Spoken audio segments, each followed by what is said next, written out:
I've been asked, Doc, I trust you. Make the decision for me a few times in my career. It's not a lot.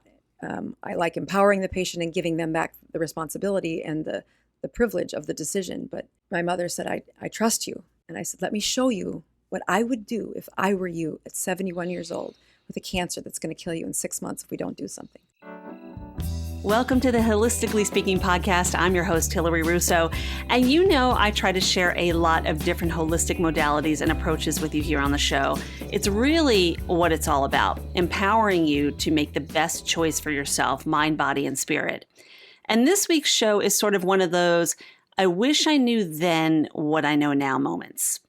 So you've heard me talk about my dad before on the show, his own health struggles, living with diabetes. And I remember a powerful shift in his life when he started to pay attention to what he was putting in his body. He was doing the ketogenic diet at the time, which 25 years ago to the masses was kind of unknown. So when I heard about Dr. Annette Bosworth and her own story of how keto living had an impact on someone she loved, who was not only a parent, but a patient, I knew I wanted to share her with you. Dr. Bozs has devoted her life to helping heal the whole body and the brain as an internal medicine doctor. But what sets her apart is her incredible compassion and passion for her patients' health, as well as the chemistry behind keto that has helped thousands, if not millions, resurrect their well-being. From chronic diseases and depression to autoimmune problems and even addiction, suddenly life is being pumped back into the body and the brain, which changes everything. And you know, I love to talk about the brain. So, on this episode, Dr. Bozs tells us what it means to live a keto life, how it's being used to condition the bodies and the brains of the toughest machines out there, including the Navy SEALs and even the NASA astronauts, and a simple step-by-step approach to implementing it into your own life to take ownership of your own health journey. Plus, we're doing a giveaway again. So this week you have a chance to win a copy of Dr. Boz's books, the Keto Continuum and the Workbook, as well as her first book, Any Way You Can. It's time to take your power back, and Dr. Bozs is here to help.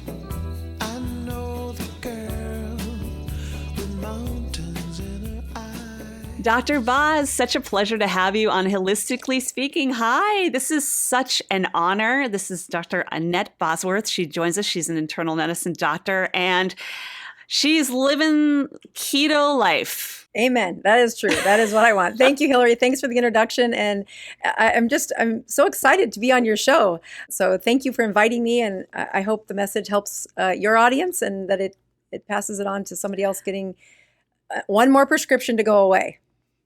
And I have to say, fun fact to those who are just listening and not seeing the clips, Dr. Bozs comes prepared. She's wearing her stethoscope around her neck. Did you know you were doing that? Or is that kind of like... Nope. I'm like, oops, okay, I can there. throw it down. I love it. No, I love it. I love it. You might be... I have many doctors on my show, but you're the first one that's showing up like she's showing up. She's gonna be taking my heart rate in just a second. So anyway, I want to get to the real meat and potatoes of this. You are the author of two amazing books. The first one being Any Way You Can. The second one is the Keto Continuum, which also comes with a workbook. And keto life, as someone who has studied over 125 different dietary theories as a student of integrative nutrition, and realizing that it's all about bioindividuality and we have to find what works for us. But I do feel like I have a connection to the keto way of living. And you share why this is such a powerful way of a lifestyle. I hate to call it a diet. It really is a lifestyle. Can you share more? Right. The truth is I came into this pretty skeptical, that I have been an internist for 20 years. When I was looking at the ketogenic diet, I was doing my best to find how it couldn't possibly do what this podcast had said it was going to do. I was stumbling through my history is I'm an internal medicine doctor. So for those that don't know what that is, it means we start at puberty, we take them to the grave. I don't catch babies and I don't do surgery. And so if you have a problem that an internal medicine doctor can't figure out, you're going to die. We are supposed to take medicine to the ultimate problem solving. If we really do a great job, you don't notice the problem. We prevented the symptoms. So that's beautiful.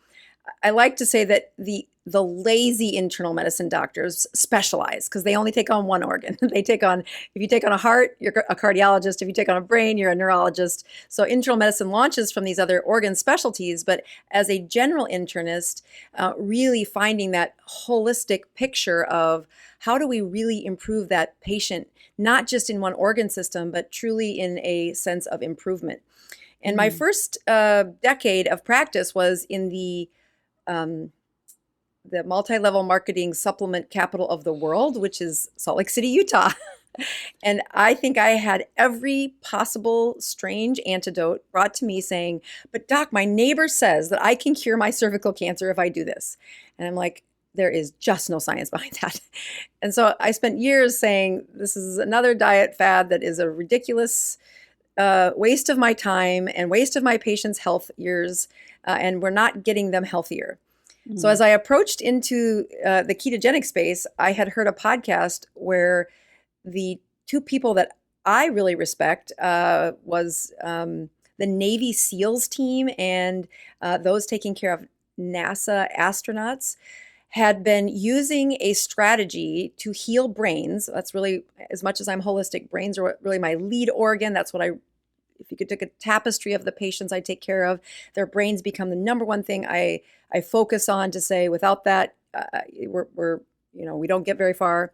So between mental health, Parkinson's, sleep health, nutrition, mindfulness, spirituality, that really is the kind of central focus of what I was doing. And the folks that were taking care of the NASA astronauts and the Navy SEALs were able to do several of the protocols that I was doing, but they were getting their outcomes so much faster than me that I didn't believe it. So I had gone into this podcast. I was listening, very curious, like that can't be true. I spent about 5 months really looking at some literature that had been kept as a national security secret, the ketogenic diet, and studying what these Navy SEALs were doing, which I think is a little unfair. But it was a national security treat, whatever, for however they filed that. And when they unveiled a lot of that literature, I was actually embarrassed. I didn't know this. I hadn't come across it. This was like 2014 or 15, 2014. Embarrassed for what reason, though? Just because you're an internist and you feel like I should know all this? I specialize in brains and how to get them better. And I have been doing, and I was using very, very unique protocol, not unique, but there are some awesome places in medicine to be in the last 15 years. And one of those is the neurosciences of we can look inside the way your brain looks structurally. And, 30 years ago, we could barely do that. But now we can look at how it functions, how it talks to one another. The myths that you cannot heal a brain have been blown out of the water because of the way we can integrate the technology and the advancing science with today's real-time, not autopsy, but real-time functioning of the brain. So to be boastful of saying, this is what I do, this is my game, and then to not have the evidence of what a ketogenic a ketosis state, a constant state of ketosis could do for the rate of healing a brain, for reversing things like migraines, for a concussion that continued to cause troubles 20 years later. Things that weren't healing, these advanced humans, I don't know if you've ever seen some of the stuff that Navy SEALs have to be able to do. And if they get injured, it is a costly effect, especially if their brain gets injured. These human beings are like machines. And when their brains got injured, the way they were able to get them back up to that peak brain performance, it was remarkable.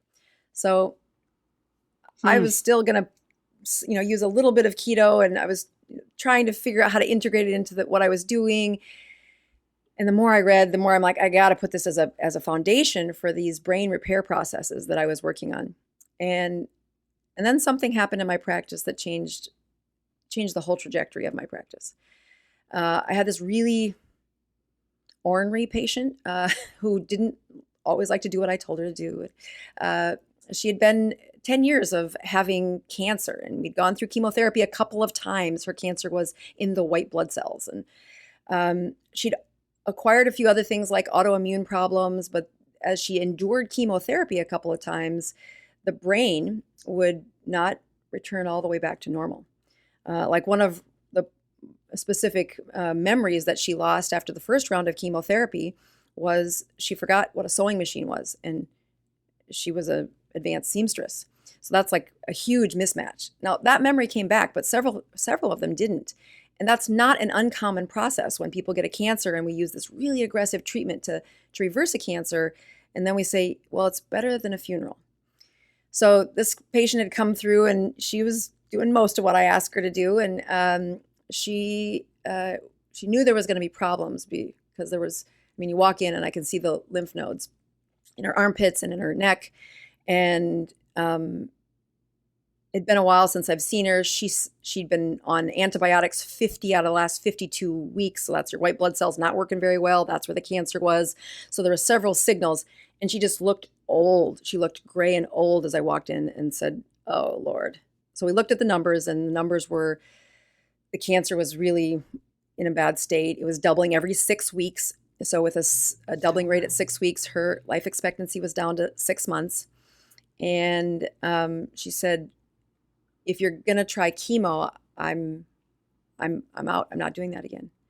And despite fighting with her a little bit, this was real.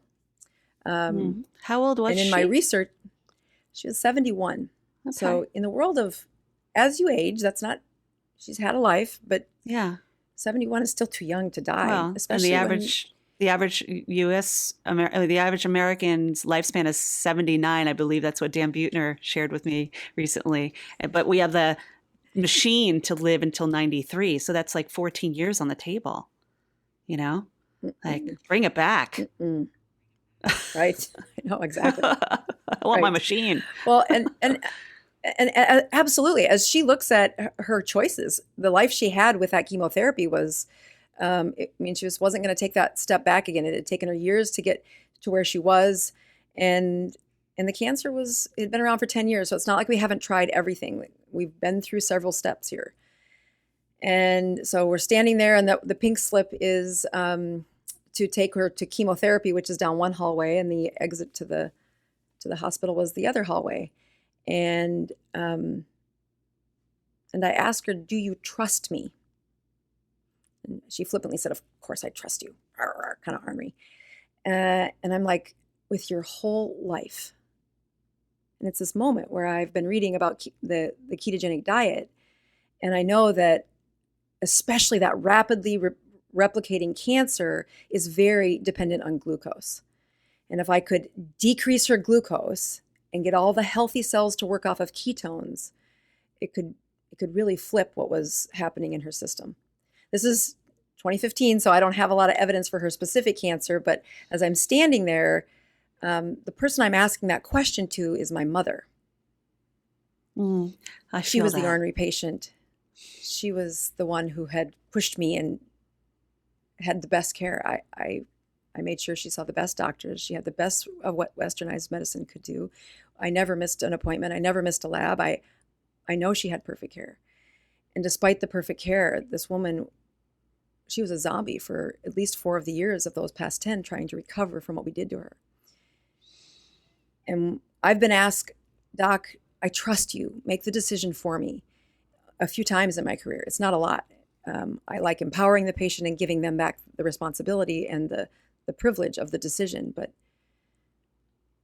my mother said, I trust you. And I said, let me show you what I would do if I were you at 71 years old with a cancer that's going to kill you in 6 months if we don't do something.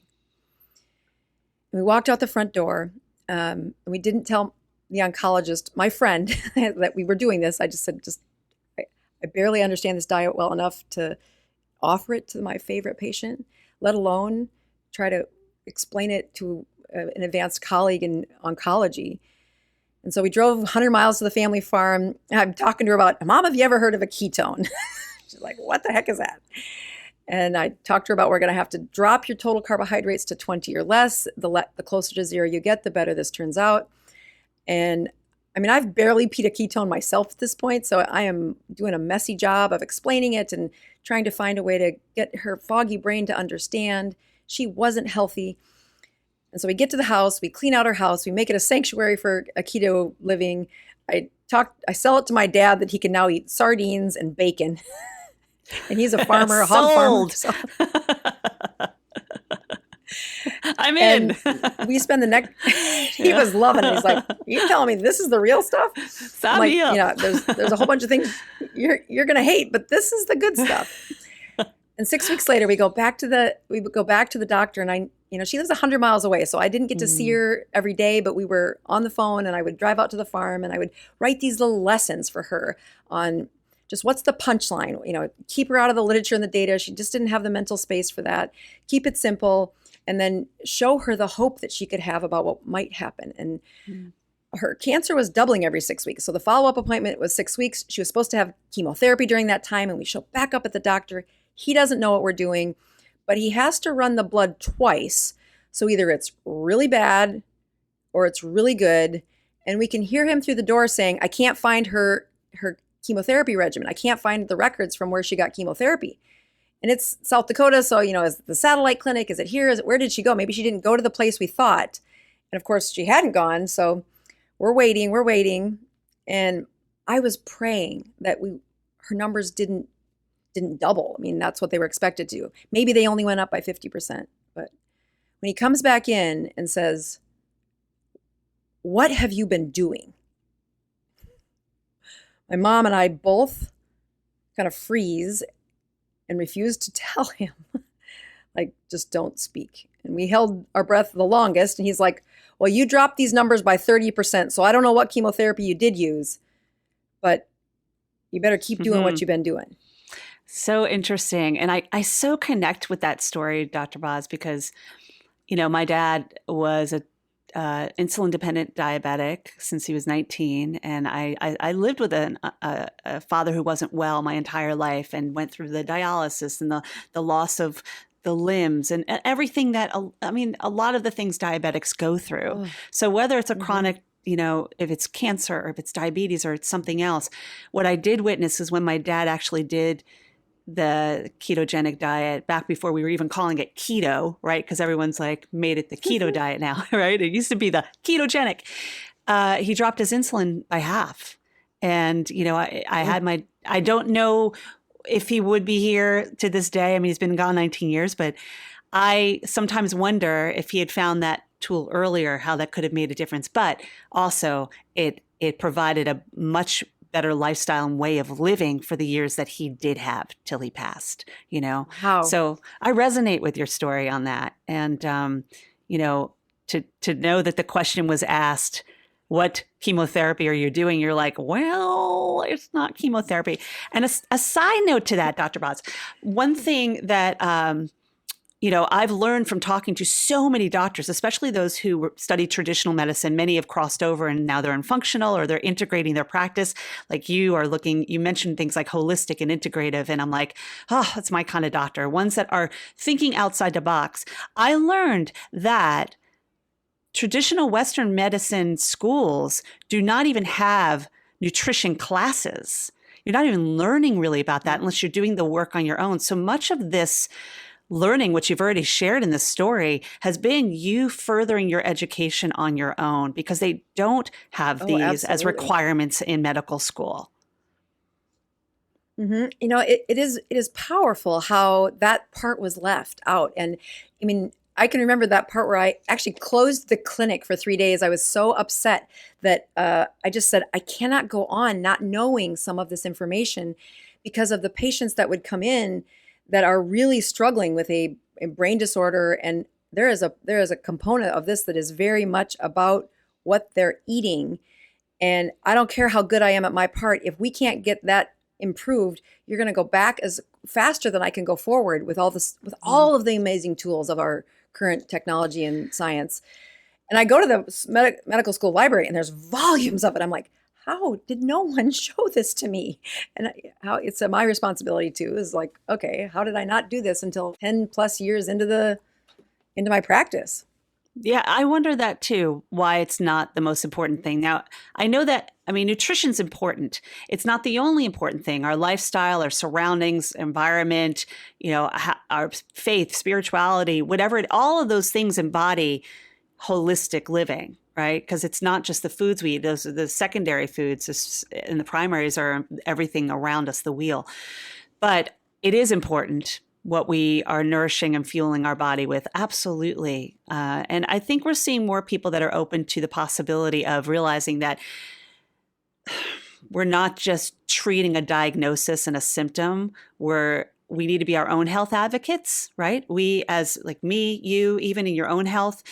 And we go to doctors or practitioners and different kinds of well-being modalities and tips, tools, whatever, hopefully ones that are well researched, and find out what works for us. But I love that you always come back to the brain, because I mean, in my work that I do as a holistic mental health practitioner and working in the Havening techniques modality and hypnotherapy, the importance of understanding how much the brain has an impact, mind over matter, right? How much it makes a difference, our mindset. Yeah. And you mentioned that there's not a lot that's, years ago, not a lot that was shared so much on neuroscience and the brain. It's not that it wasn't there. It's just that that's secondary, right? Now we're seeing people seeing the importance of brain health, brain everything. I can just say the word brain, happy brain, everything like that, because it's so important. And knowing that you really take that whole being approach and see that is probably why you do what you do today. And we're able to help your mother, who is Grandma Rose, right? Grandma Rose. Yeah. So Grandma that's Rose, sorry, right. the book right there over my head. Yeah. Yeah. Any That's your first book. So, any way you can. Yeah. And it doesn't give away the ending. The part that I just told you is the first 3 chapters. It's just me saying, grumbling through, saying, this must be fake news. There's got to be a problem here. I'm sure I would know this. A little bit cocky. And then a whole bunch of humble pie saying, oh my word, I just did something I couldn't have done with Western medicine. And what Western medicine would have done is to just bring the soul right out of her. And we didn't do that. She went from 52 or 50 out of the 52 weeks of antibiotics to no antibiotics by the end of that time. Her immune system was back to fighting off the infections despite having cancer. And then, there were obstacles along the way, but the power of what I put as a top priority, and I do think I've been on the teaching teams for medical schools and trying to set up curriculum that you get these 3 years to really integrate medicine into the way people think. And what you used to teach in 3 years in 1970, you could possibly cover in that time. In today's world, there's just so much information that it's a struggle. What teaching is today in the world of physicians is you must know how to teach yourself, because you'll never get through it all in those years of. So I think that responsibility truly is on the physician, and getting them away from that super high schedule intensity where you have no time for reflection and learning, or you get it so spoon-fed to you in a class that you really can't process how would it change the approach. Instead, they are down a single-minded path because that's the industry they're in. It is a true challenge, and my heart goes out to physicians that are trying to change, but it's a monster. So here's a question for you. How do you, as a physician, practice self-care for yourself? Because I know being a practitioner, we need to set boundaries. We need to take care of our own emotional and spiritual and mental well-being, physical, so that we can show up 100% for our clients, our patients, our family, our friends, everything. So how do you create those boundaries and create the space for self-care so that you can show up more powerfully? It's a big deal. So as I look at some of the things I teach in that book, like there's a lot of keto teachers out there and they're doing a great job. But I think back to your dad, that 19 years ago, where if he died 19 years ago, he was doing the keto diet then 25 to 30 years ago, or however long he got to use it in those last few years of his life. But he had to be lonely. As in, this journey was probably pushed back by many of his physicians. He probably didn't have the space to talk about it much, because who was going to support that? And I mean, today you can barely get it sounds like a type 1 insulin-dependent diabetic on a ketogenic diet. Yes, we have some champions in the space now, and praise God for them. But what I have learned in taking care of this subset of brains is that I attracted a section of my practice for the last 20 years was focused around addiction. And if you want to find a place in medicine where you can still use the science of medicine, the mind, body, spirit, and if you leave any of those out, the patients relapse. It is truly that whole body, whole universe, community, and really that owning of what it is that you've been blessed with in life to give back to your community, and doing it in a way that you find identity and pride in. And when I look at how I self-care, my favorite seasons of medicine have been when I'm helping addiction. And I'm helping people who are stuck in a rut, that can't find their spirituality, that can't find that, yes, I have all the sexiest medicines you need. I have one that for every symptom you need, every symptom you come up with, every medical problem, I've got one. But that is not the answer to how you live a full life.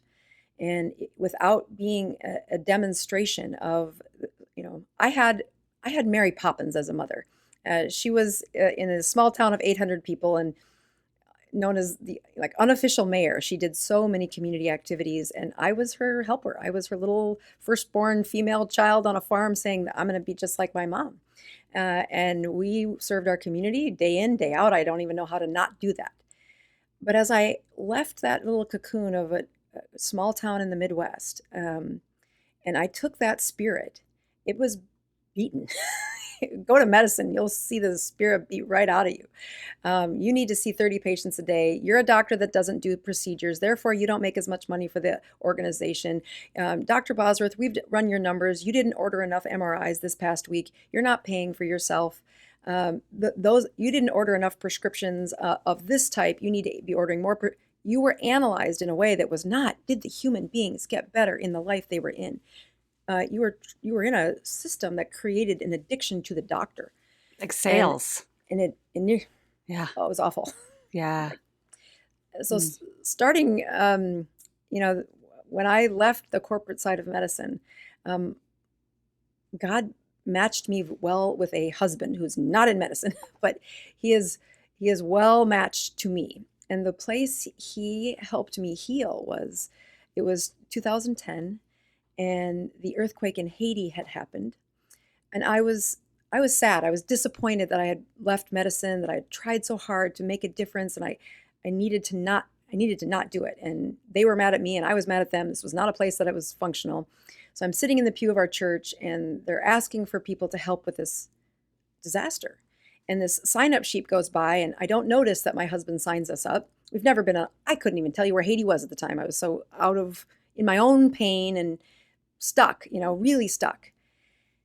And I get a phone call the next week and this thick Southern accent said, "Are you Dr. Bosworth?"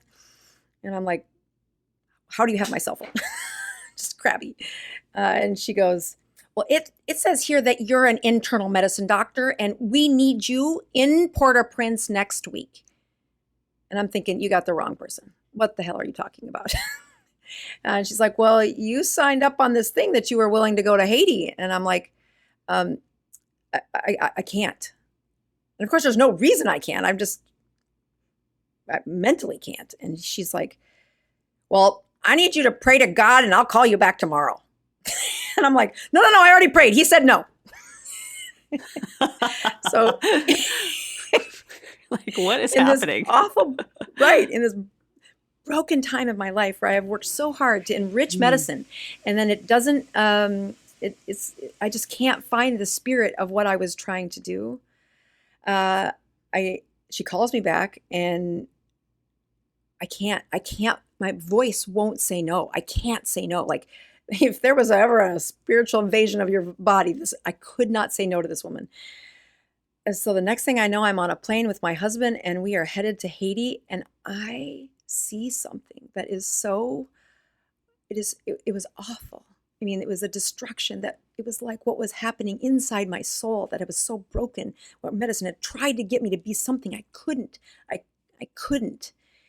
And it was like the physical representation of what that was. And I'm kind of thrown in. I mean, on the flight there, I Googled like what infections are in Haiti, what is it? And really they needed everything. And I realized I did a really terrible job. I wasn't prepared. I didn't have the right medicines. I saw probably 300 patients in a day for 6 days straight. It wasn't that the work wasn't helpful. It was that I could do so much better. Yeah. And I came home. I found a couple of organizations that if you're willing to go, they're willing to donate the meds. I went back about a few weeks later with a better plan and a better spirit. And I served communities that needed help. They needed a real loving doctor. And what that helped me with was, if you can't enrich the spirituality of the people that are serving and the ones that are receiving, you missed it. I don't care how good your prescription is, it's going to fail. And it was through that mission work that I kind of resurrected my soul back to the strength of serving other people, and how important it was that you do that in your life. And I came back, and I had been excommunicated from this industrial medicine, and they said, you can see the homeless and you can see the Medicaid of your state. Otherwise, we're going to come after you for your non-compete. And I said, done. Those are my people. And I just started serving people in the shelters of my community, and I grew my business from there. And what I was finding was what wasn't happening in medicine was that to take them, I'm great at medicine. That's almost formulaic. But what was missing was I needed to be in the acts of service. I needed to be one of the ones running some of those support groups that are done in addiction medicine specifically. So when it was the shelters and it was an all boys shelter, we would go in and talk about, hormones of teenage boys and acne or whatever it was that they were interested in. But I learned when I was their teacher, I was really engaged in the relationships with them. And it was through that education that I really enhanced my understanding of the brain, where I was missing things, and how all the prescriptions in the world were never going to fix a few problems that were much more holistic. Like you can't fix a brain if you're anemic. You can't, some things that, of course, they're there, but the first thing a physician does is reach for the prescription pad.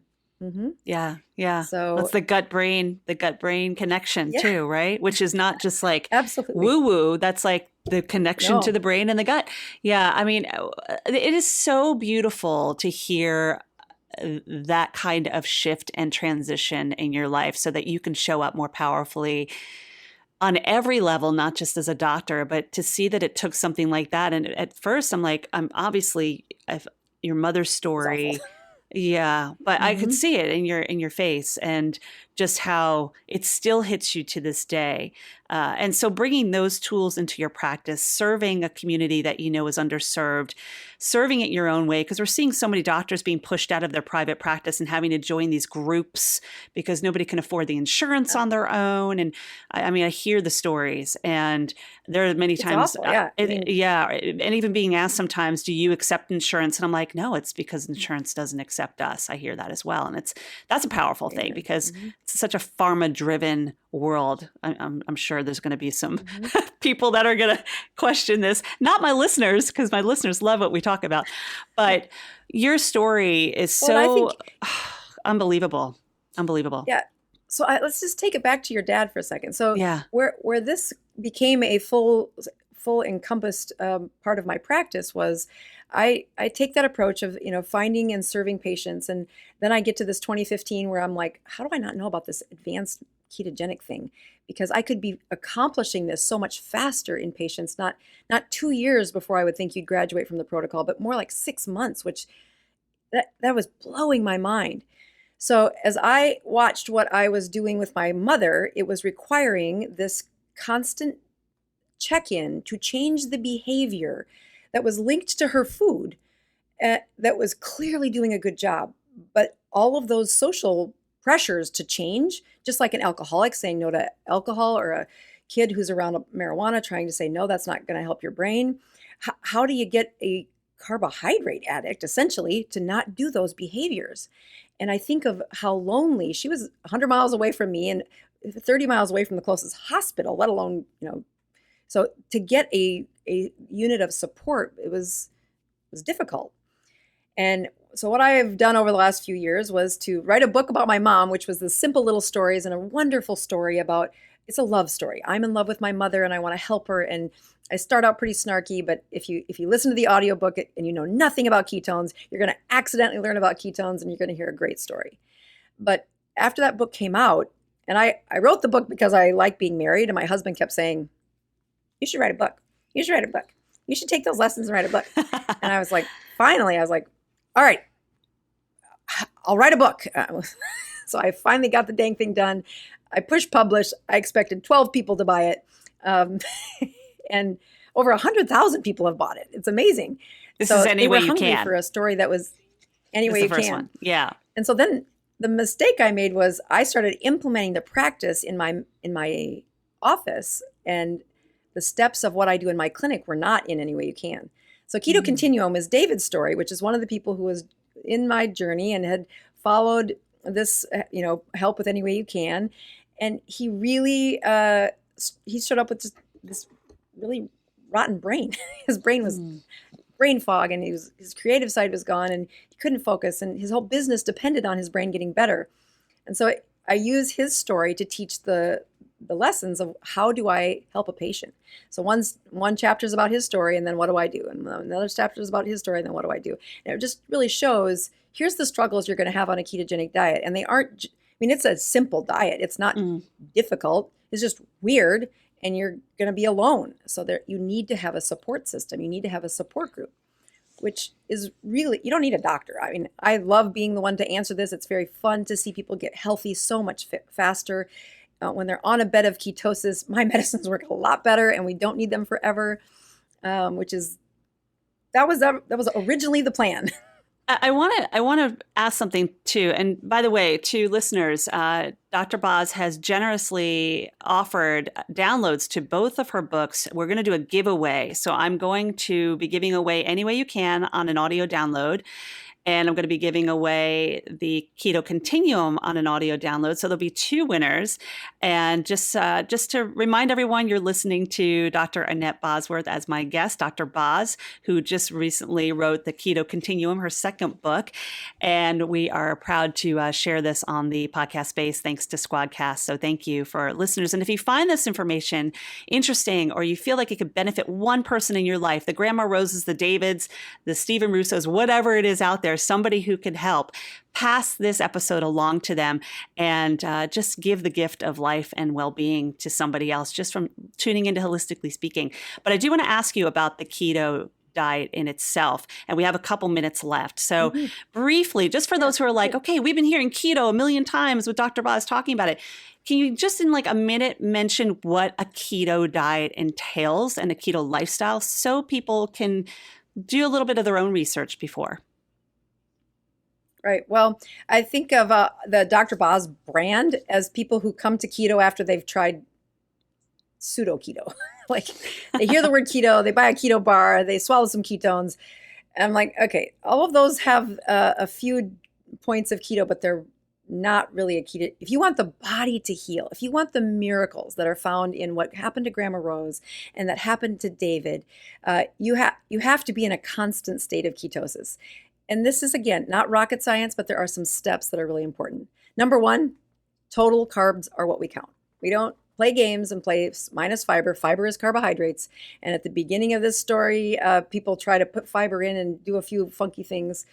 No, 20 carbs or less. That's what I do every day. That's what my patients do every day. That's what the people who have the outcomes that have lost, thousands of pounds through our lessons.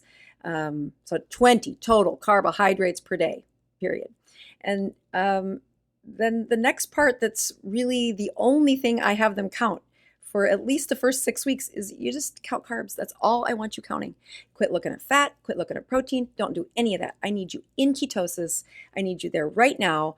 And you got a lot of social things that are going to happen when you cut out those carbs, because you won't notice much the first day. It's kind of, they all have their white knuckles on and they're really excited. But about day 4, they're like, all right, are we done yet?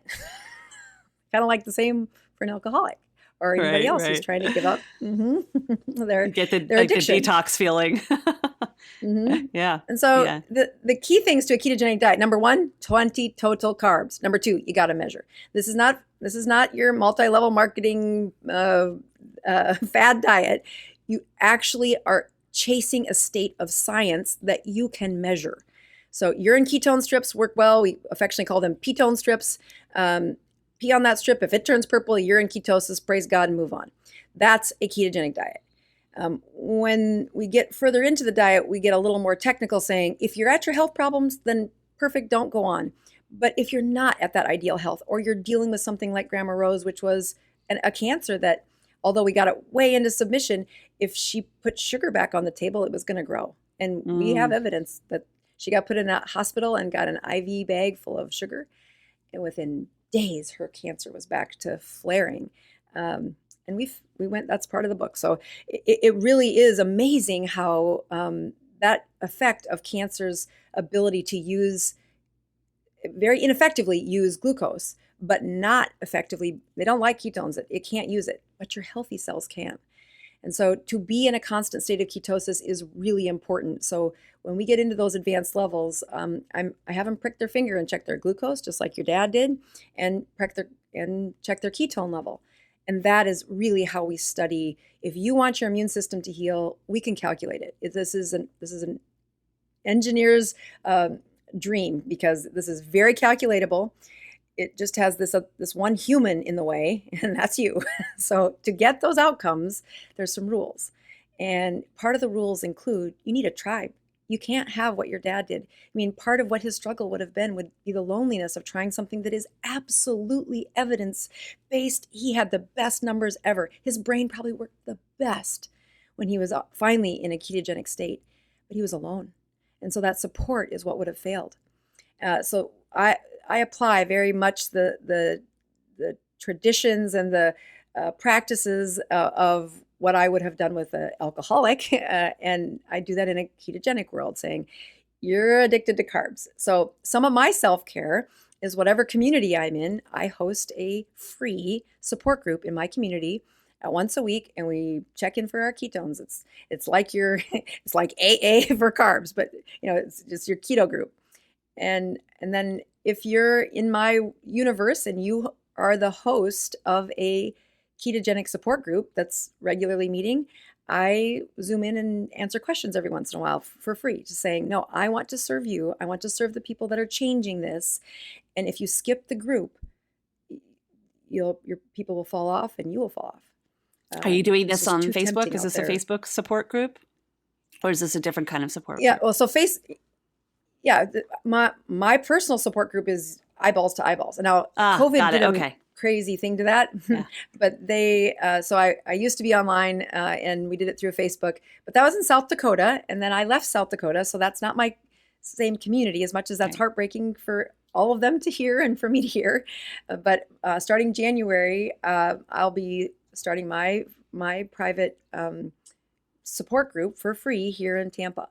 And I did a little sneak peek. I did 5 weeks of a group locally and had them come in, and we filmed it and showed, this is how I start a support group. It's not that hard. Everybody thinks it's a little wonky, but it's really a people going through a journey and being open about sharing that it's hard. And you are going to fall off the wagon, but practicing grace is seeing somebody give grace to themselves and give grace to their neighbor.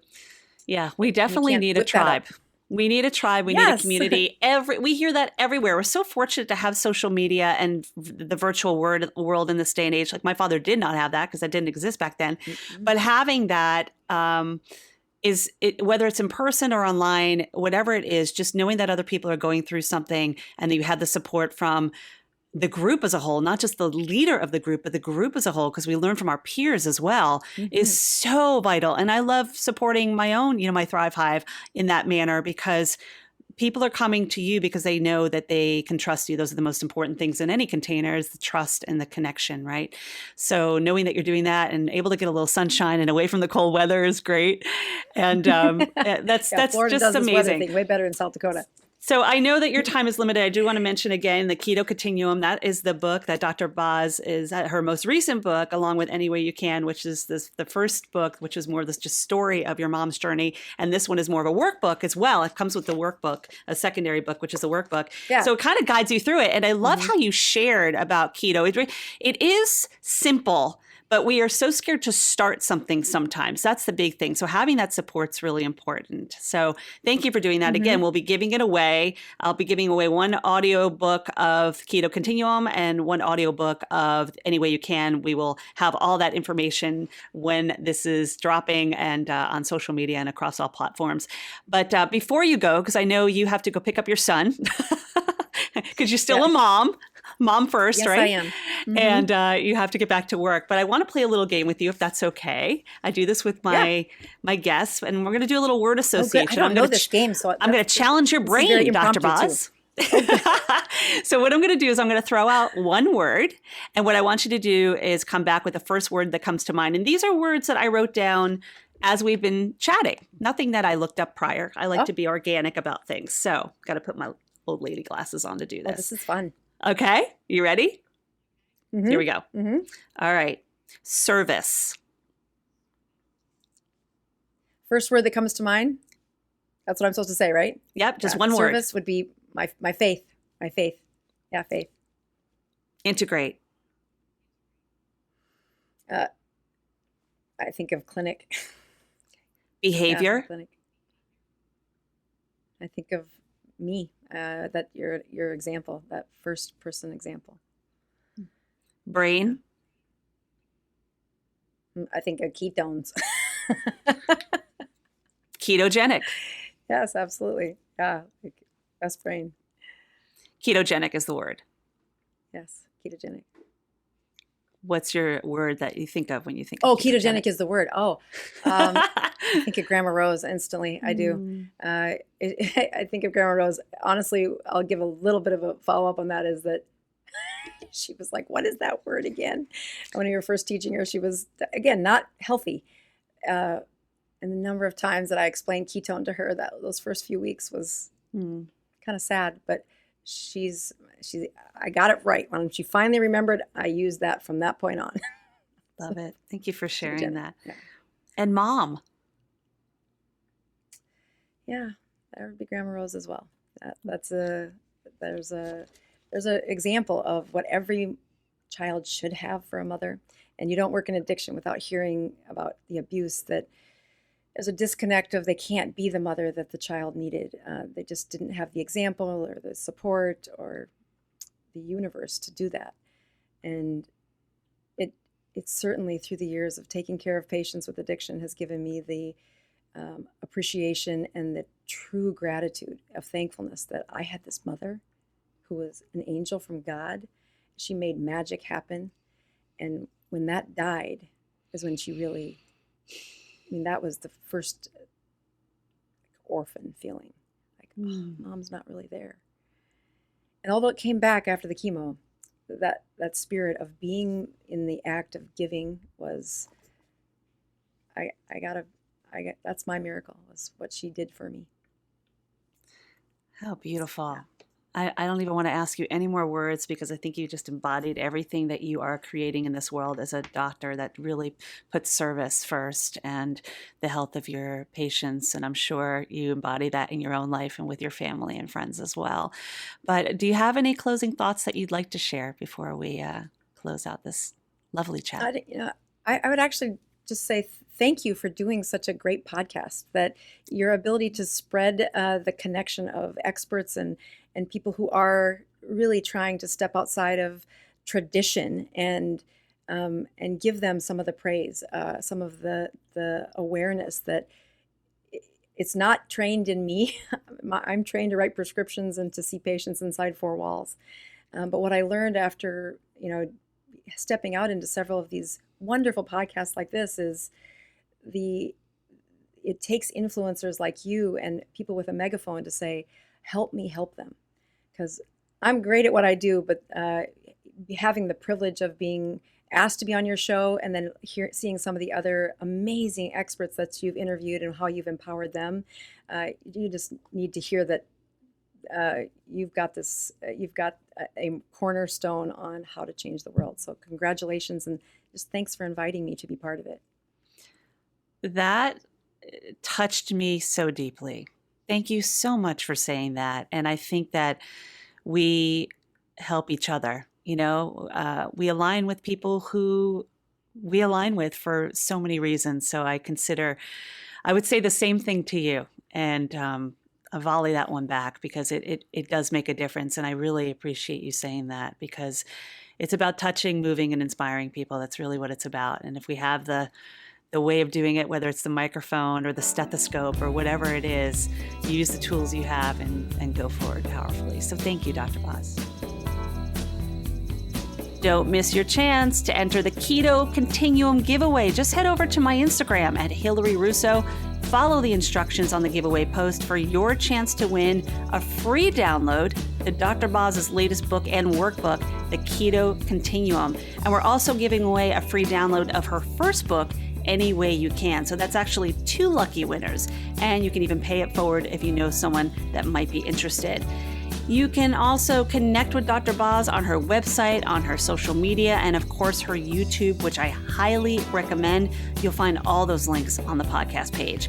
And if you've enjoyed this conversation and you find what we're sharing here on Holistically Speaking valuable, please consider leaving a rating and a review on Apple Podcasts. Your thoughts matter, and it does make a difference. And don't forget to subscribe while you're there and share the show with just one other person who you think would be interested in tuning in.